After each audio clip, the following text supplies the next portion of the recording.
हमारी सभी वीडियो को आप सभी का बहुत ध्यान मिल रहा है, उसके लिए आप सबका बहुत-बहुत धन्यवाद। हमारी क्षेत्र साथी की रिक्वेस्ट आई थी, कायाकल्प का असेसमेंट कैसे करते हैं? जो आयुष्मान आरोग्य मंदिर होता है, उसमें कायाकल्प का असेसमेंट कैसे किया जाता है? आज मैं उसी के ऊपर एक वीडियो बना रहा हूँ। जो कायाकल्प की हमारी चेकलिस्ट होती है, इसमें जो थीमेटिक एरिया होते हैं, टोटल 7 थीमेटिक एरिया होते हैं। अपकीप होता है हमारा आयुष्मान आरोग्य मंदिर का, सैनिटेशन हाइजीन होता है, वेस्ट मैनेजमेंट होता है, इन्फेक्शन कंट्रोल होता है, सपोर्ट सर्विस होता है और हाइजीन प्रमोशन होता है। और सातवां होता है बियॉन्ड हॉस्पिटल बाउंड्री। अब चेक पॉइंट बताए तो आपको कैसे भरना होता है चेकलिस्ट को।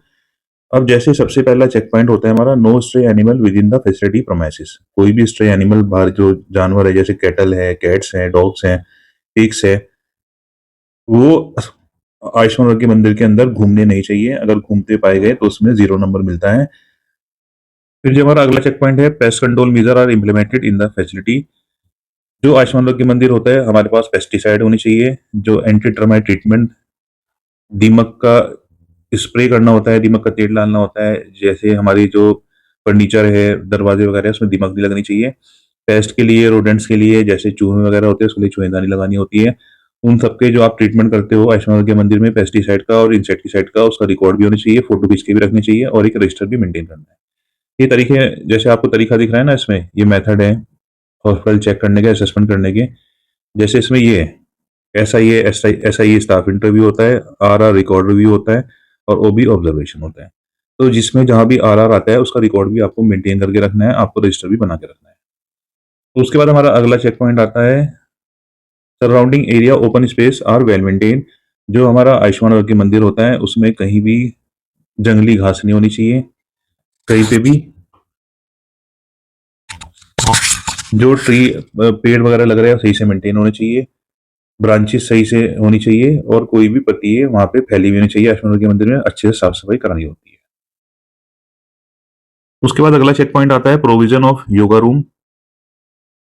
योगा रूम होना चाहिए आयुष्मान आरोग्य मंदिर में, एडुकेट स्पेस होनी चाहिए और साफ सफाई अच्छे से होनी चाहिए। मैट अवेलेबल होनी चाहिए हमारे पास जहां पे योगा रूम बनाते हैं। अगर बाहर आप ओपन स्पेस में बनाते हैं तो ऊपर टीन शेड होनी चाहिए अवेलेबल।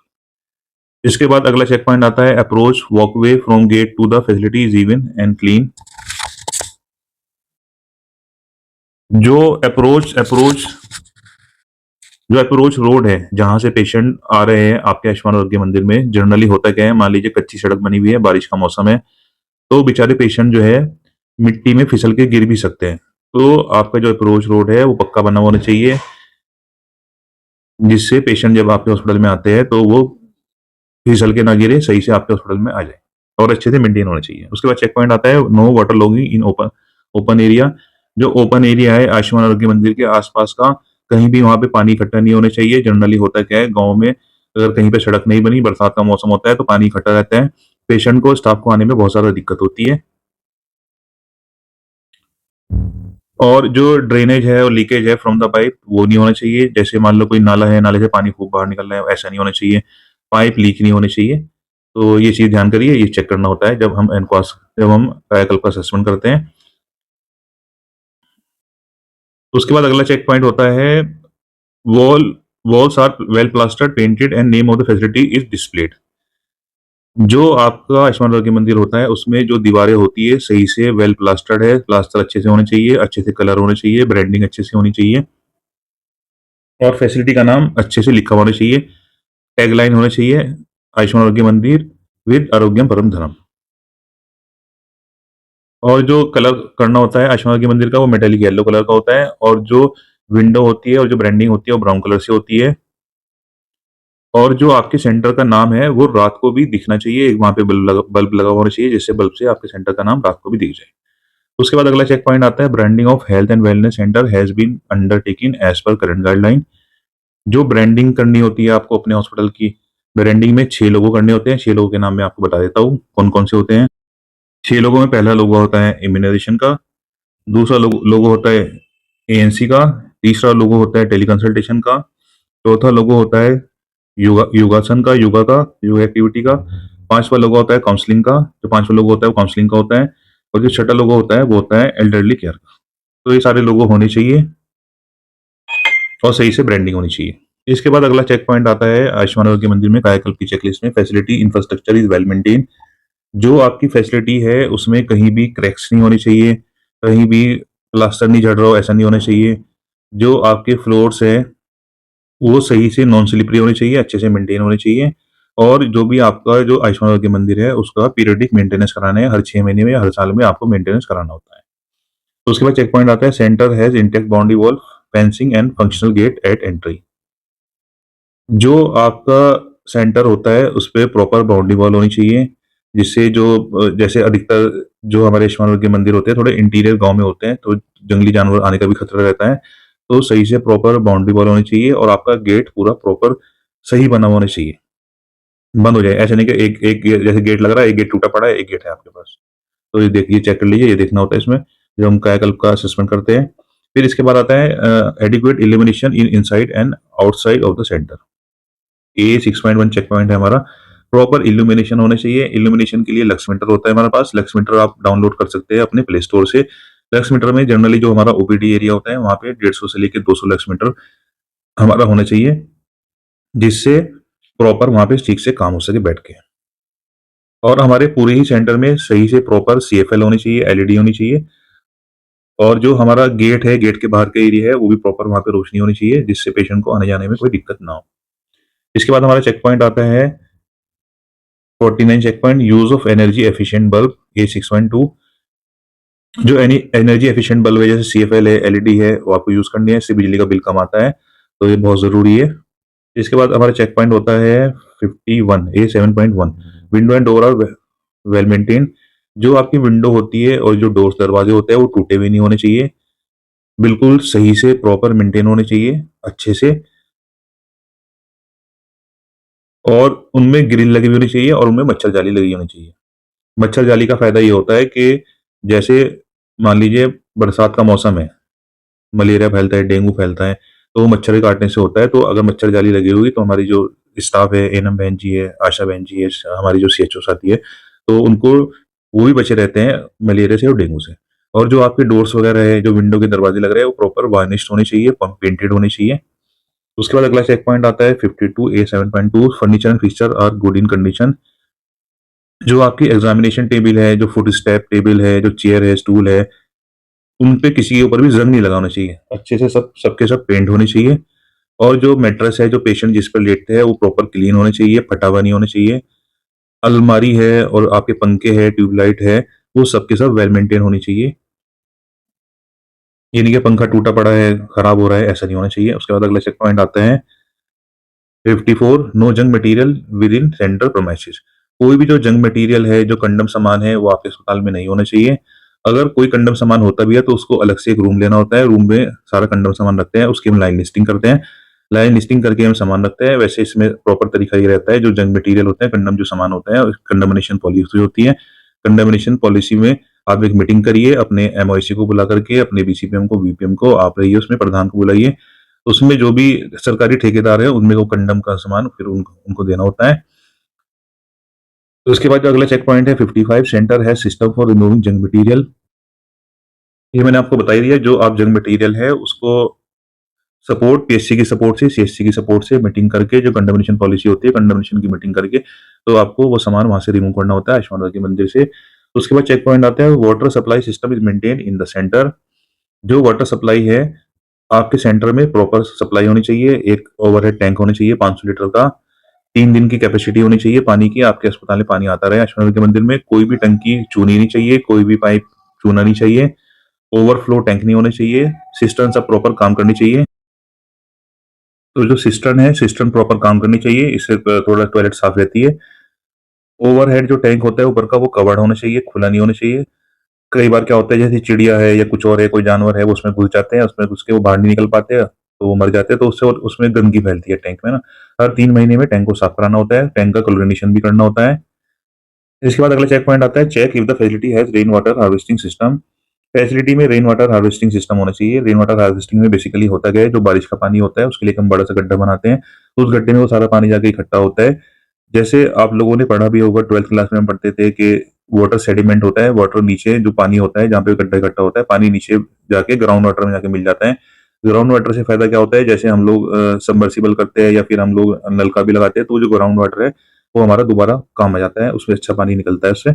उसके बाद हमारा अगला चेक पॉइंट आता है work place management. Staff periodically sort useful and unnecessary article at work place station.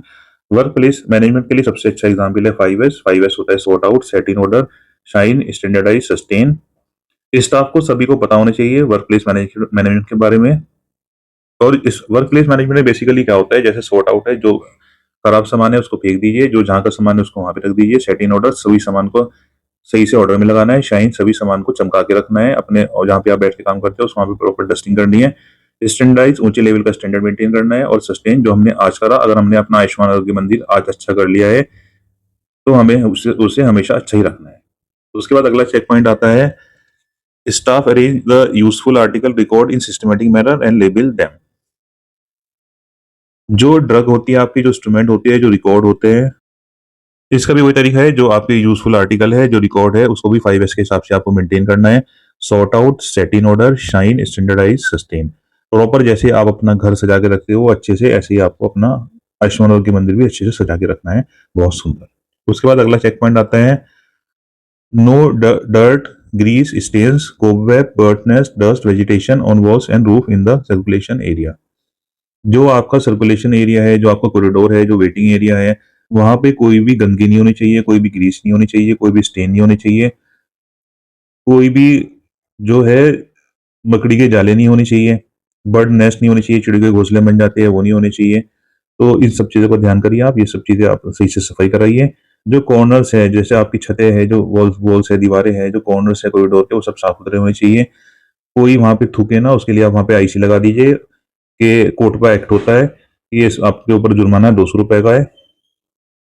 तो ये सब ध्यान करने की बातें हैं, ये सब आप ध्यान कर लीजिए। ये इसमें चेकलिस्ट में देखना होता है, जब कायाकल्प की चेकलिस्ट बढ़ती है। इसके बाद अगला चेक पॉइंट आता है 65, corridor are clean at least once in a day with wet mop. जो आपका ईश्वर के मंदिर होता है उसमें जो आपके स्वीपर आते हैं, उनसे प्रॉपर आपको क्लीनिंग करानी है, दिन में एक बार तो करानी है। अगर दिन में 2 बार करा लिए तो अच्छा रहेगा। क्लीनिंग करने का तरीका होता है, जब भी स्वीपर सफाई करे उसको पीपी पहनानी है, जिससे इन्फेक्शन स्वीपर को ना लगे। 2 बकेट सिस्टम यूज करना है, एक बकेट में सादा पानी होता है और एक बकेट में 1% क्लोरीन का सोल्यूशन होता है।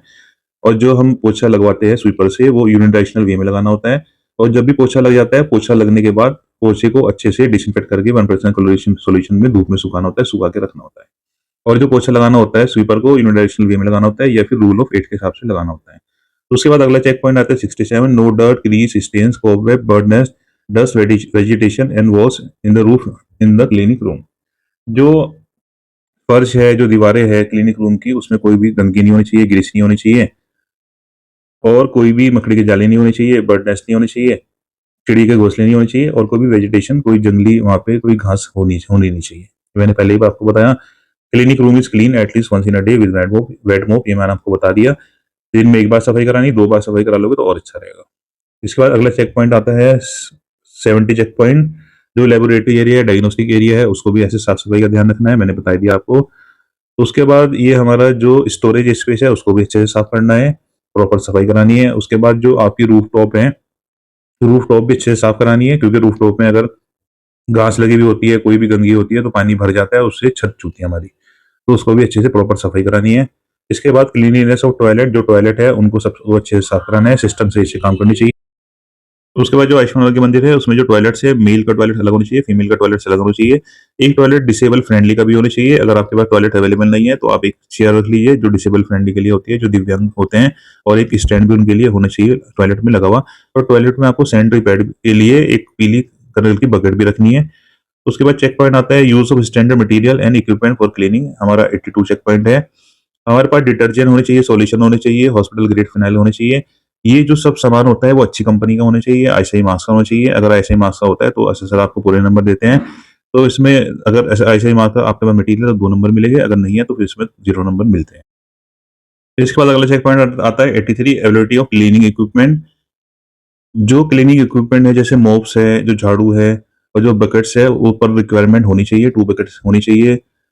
झाड़ू तो यूज नहीं करनी है आपको, करना है स्वीपिंग मोप करना है, ड्राई मोप करना है।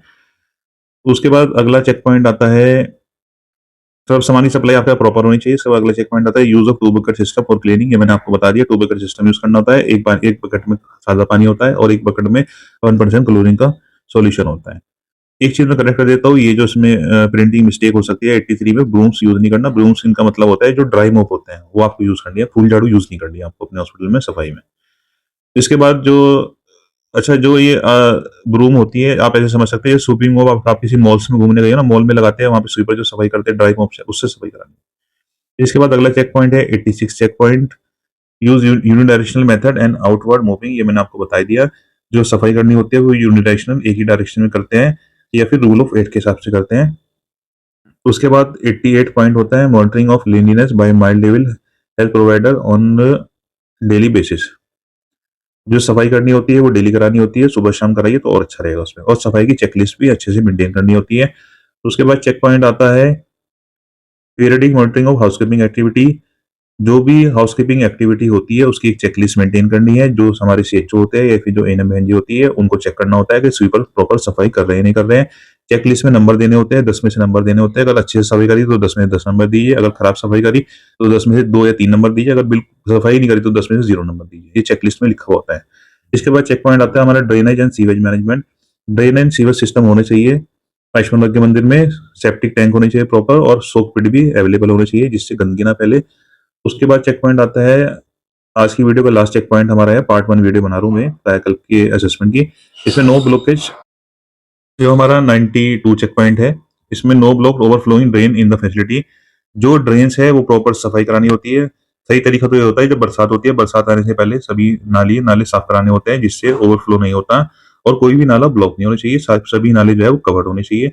कवर्ड होने से फायदा ये होता है, जैसे खुदा ना खास्ता कोई नाली है, नाला है, और आपका मान लो मोबाइल उसमें गिर गया, मोबाइल महंगा होता है 50-60 हज़ार रुपए का, तो मोबाइल खराब हो जाता है, या फिर कोई सामान गिर गया तो वो खराब हो जाता है। तो नाले सारे कवर्ड होने चाहिए। तो आज मैंने डिस्कस करी टोटल कायाकल्प की चेकलिस्ट में 92 तक चेक पॉइंट। हमारे सीएचओ साथी की रिक्वेस्ट पे वीडियो आज मैंने बनाई है। पार्ट 2 वीडियो मैं जल्दी बनाऊंगा। अगर आपको हमारी वीडियो अच्छी लगे तो हमारे चैनल को सब्सक्राइब कीजिए, वीडियो को लाइक कीजिए और शेयर कीजिए। सभी को मेरा धन्यवाद।